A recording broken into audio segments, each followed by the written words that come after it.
Olá a todos, meu nome é Luciano Daniel, eu sou professor na área de engenharia elétrica e hoje eu estou aqui para conversar com uma pessoa que é um grande amigo meu, que é o Bispo Sérgio, está aqui comigo. Então nós vamos conversar aqui sobre alguns assuntos da atualidade, né? Cada pessoa tem de uma área, tem alguma coisa a dizer, o médico vai dizer o ponto de vista dele, né? Eu já entrevistei o psicólogo, o engenheiro, e agora vamos ver, né, a visão de um cristão sobre tudo isso que está acontecendo.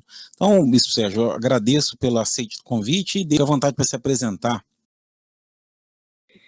Também é um prazer grande estar com você aqui hoje, Luciano, que é um amigo bem especial, né? Essa relação que a gente tem com as pessoas acaba sendo uma relação meia parental, né? Você é, na realidade, um filho que teve sob nossos cuidados uma parte da sua vida e vivemos bons momentos juntos, né?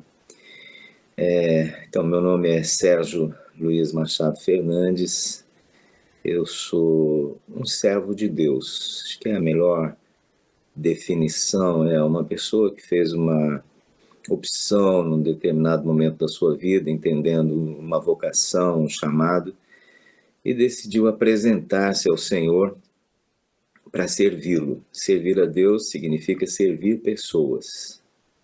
Esse é o significado dessa expressão, né? Eu tenho 3 filhos, todos homens, uma netinha maravilhosa.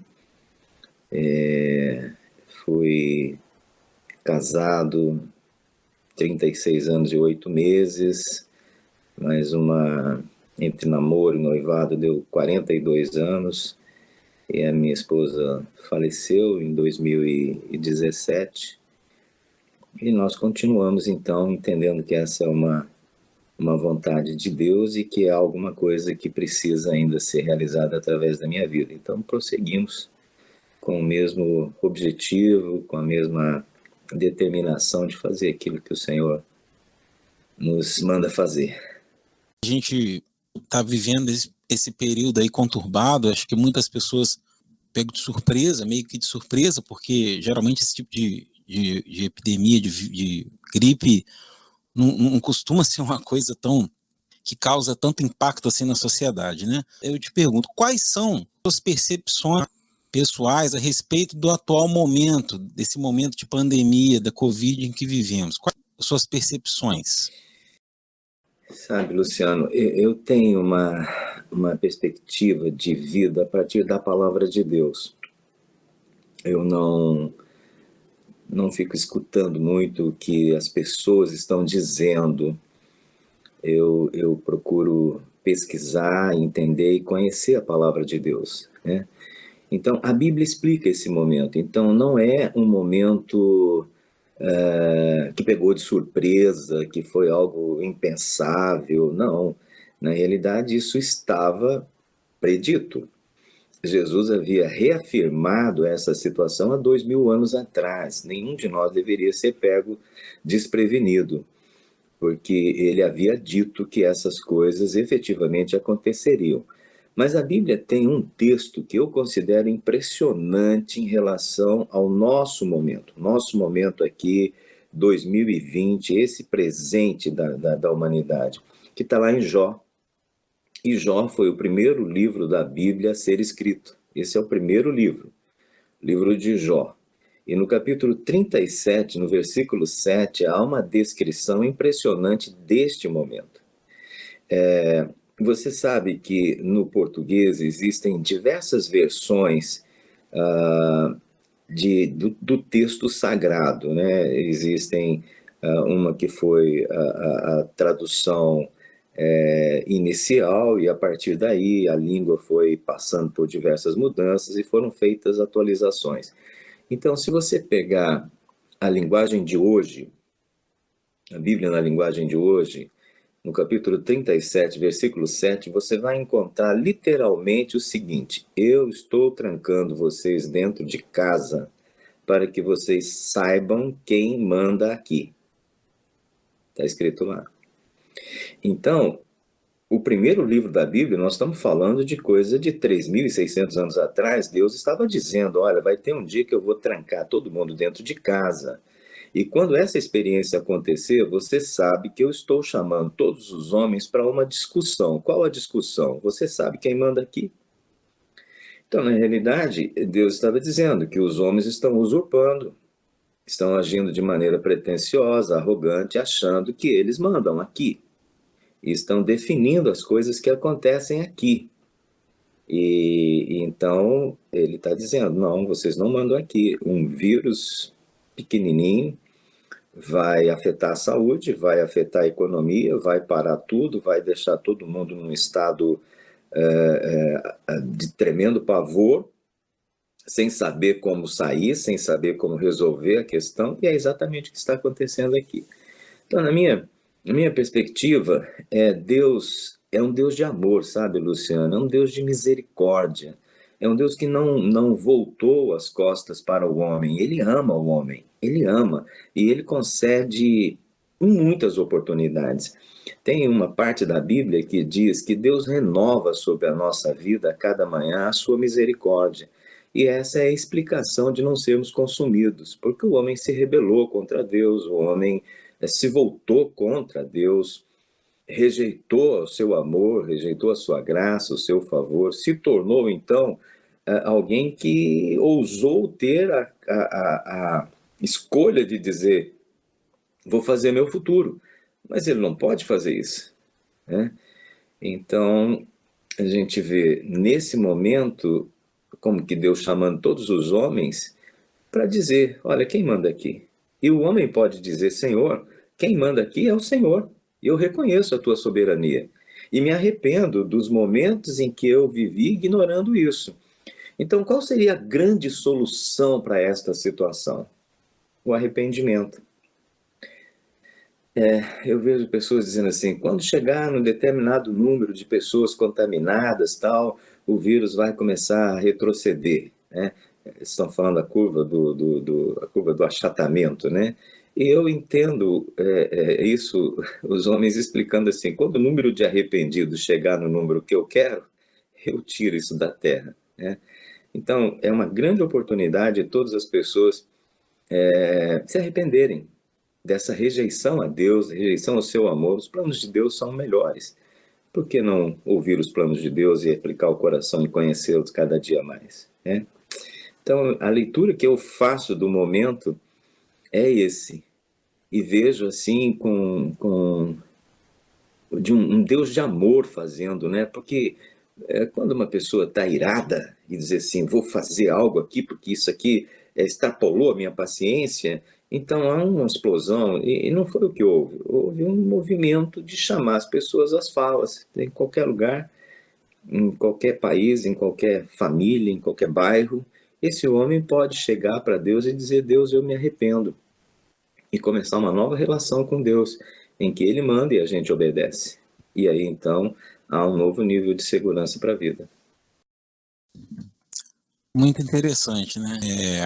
Você está trazendo algo realmente diferente, né? É uma visão que vai, assim, praticamente na contramão mesmo, né? Do que muitas pessoas pensam. Isso é muito interessante. E nesse mesmo tema, eu pergunto a você, a sua igreja ela está atuando nesse período de quarentena e de isolamento social, os cultos estão sendo online, não é isso? Estão sendo pela internet. Isso. Né? E como tem sido? Eu queria saber o que você tem a dizer com relação à experiência de realizar cultos pela internet. Queria saber de você, como um líder que tem feito cultos, como tem sido a tua experiência e quais têm sido as vantagens e desvantagens, inclusive até nos aspectos tecnológicos. Você acha que a gente tem de tecnologia atendeu bem ou você acha que não ficou legal? Bom, então, Luciano, a pregação do Evangelho, então você vai, desde o início dessa história, você vai encontrar que ele é um relacionamento muito pessoal. A pregação é olho no olho, face a face. Sempre foi assim, né? Mesmo quando não haviam os recursos era exigido que o pregador fizesse essa movimentação, saísse de um lado para o outro, às vezes a pé, às vezes montado em um camelo, num jumento, a cavalo, e fazendo essas viagens impressionantes para ir a um lugar e pregar o evangelho. Precisava dessa presença. O próprio Senhor, quando esteve na terra, ele pregou o evangelho face a face. Então, essa é uma característica da pregação.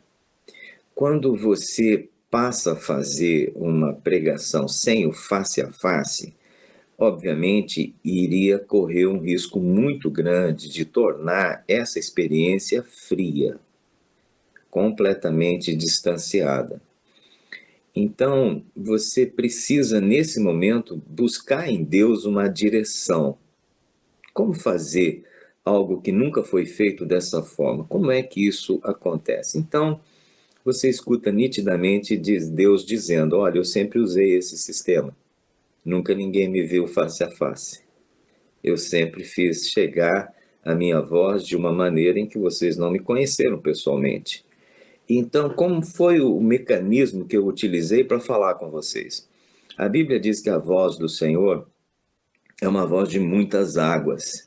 Então seria um poderoso tsunami impossível de ser ouvido pela audição humana. É uma voz grandiosa demais. Então Deus encontrou uma forma para se aproximar do homem e explicitar para ele a sua vontade. Qual foi essa forma? Foi a forma do amor.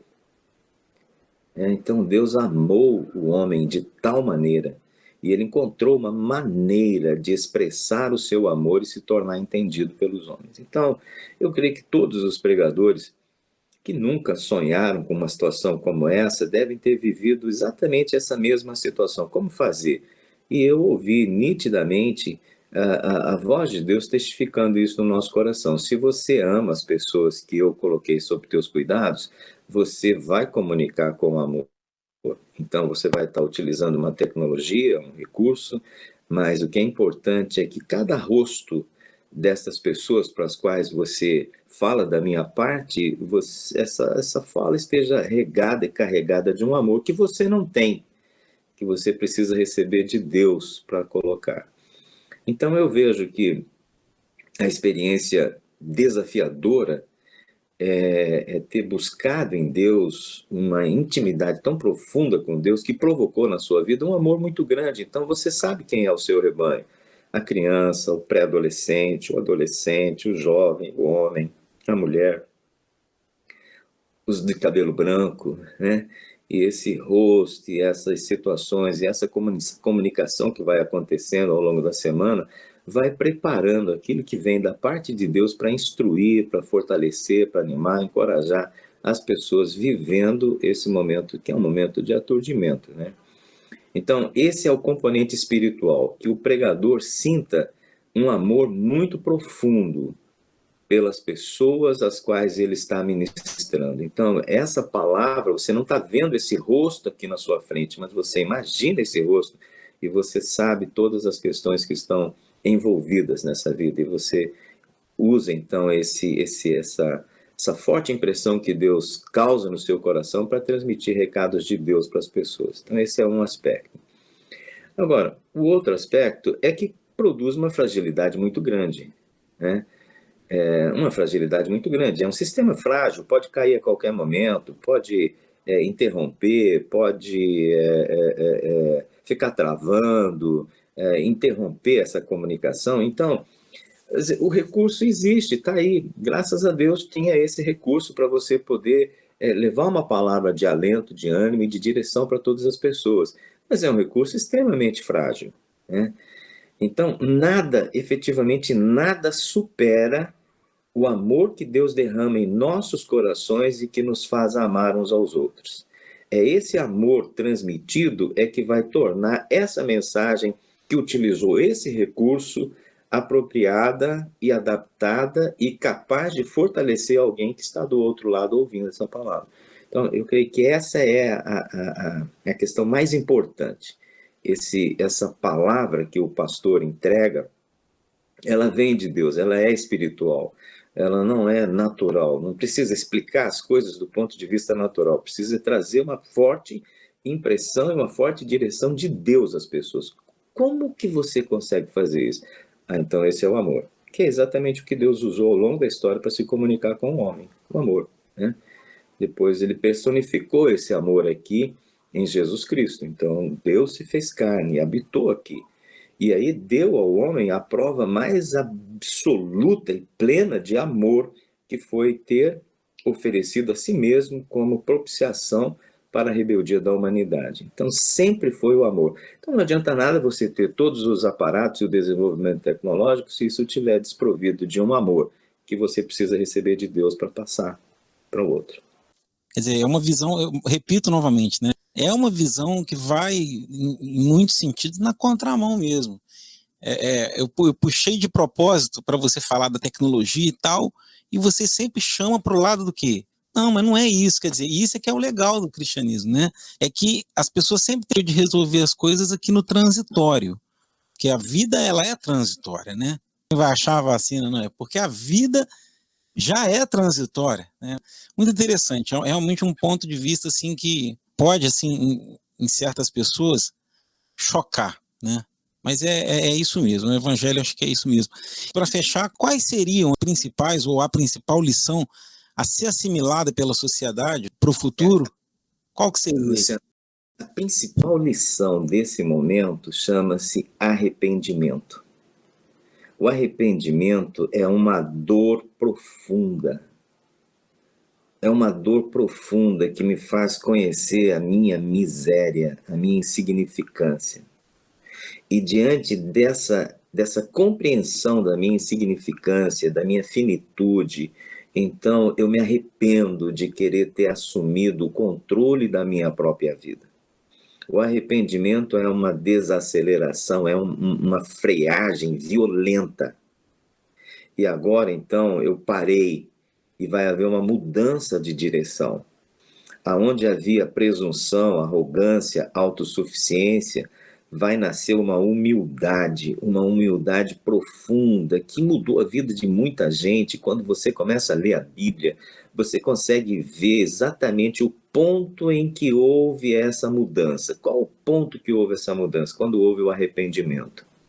Hoje, eu vejo a nossa geração vivendo talvez a sua maior oportunidade. A maior oportunidade que essa geração já viveu, de parar e dizer, sim, Deus, quem manda aqui é o Senhor. E então fazer a pergunta que muda tudo, o que o Senhor quer que eu faça? Né? Então, quando o homem faz essa pergunta, ele deixa de ser um acaso e ele se transforma num protagonista. Ele se transforma em alguém que faz parte de um plano eterno. Ele deixa de ser esse assunto tão fugaz, tão passageiro, e se transforma em alguém que faz parte de um plano eterno.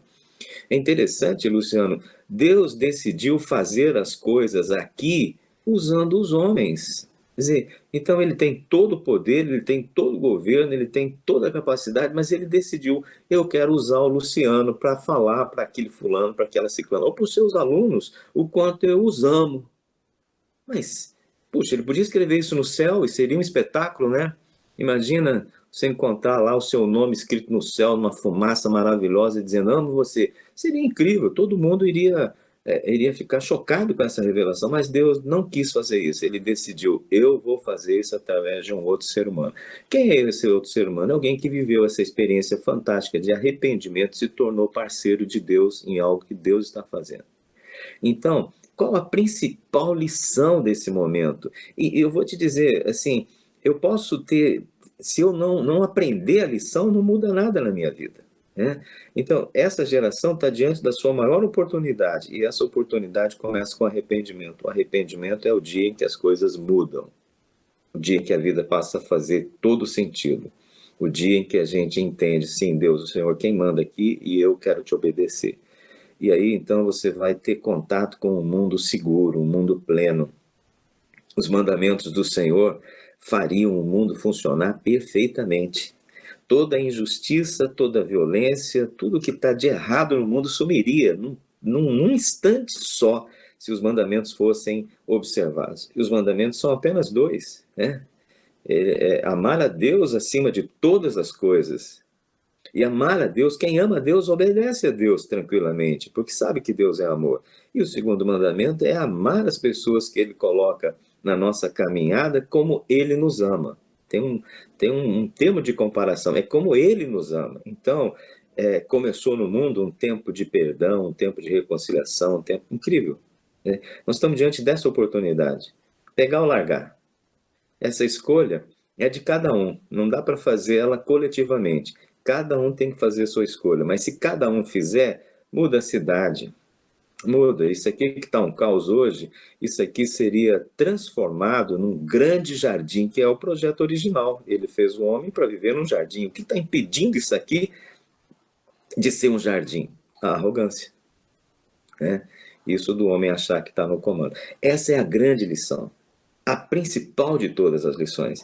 É como Deus dizendo, vamos mudar ou vamos continuar nisso daí? Mas vocês não vão conseguir continuar do jeito que estava. Ou vocês mudam ou é ladeira abaixo. Por isso, esse é o momento de maior oportunidade que essa geração está vivendo. E o meu pedido a Deus, essa é a nossa oração em todo o tempo, é que muitas pessoas aproveitem essa grande oportunidade que nós estamos vivendo. Então, não é que as coisas ficaram fora de controle. Na realidade, Deus está agindo misericordiosamente com toda a humanidade. Essa é a grande lição. Bom, esse é o Bispo Sérgio. Muito obrigado por essa breve entrevista. Eu admiro muito você, né, não só apenas como pessoa, como amigo, mas também pelo trabalho que você desenvolve de uma maneira muito digna e muito verdadeira, né? Eu sou testemunha disso. E eu te agradeço mais uma vez. Essa foi a entrevista com o Bispo Sérgio. A você que está assistindo aí, espero que você possa aí tirar as suas conclusões, tá? E então, um grande abraço aí, Bispo. Obrigado. Obrigado, grande abraço para você também. Deus abençoe sua vida e todos os seus planos e projetos aí. Forte abraço, Luciano.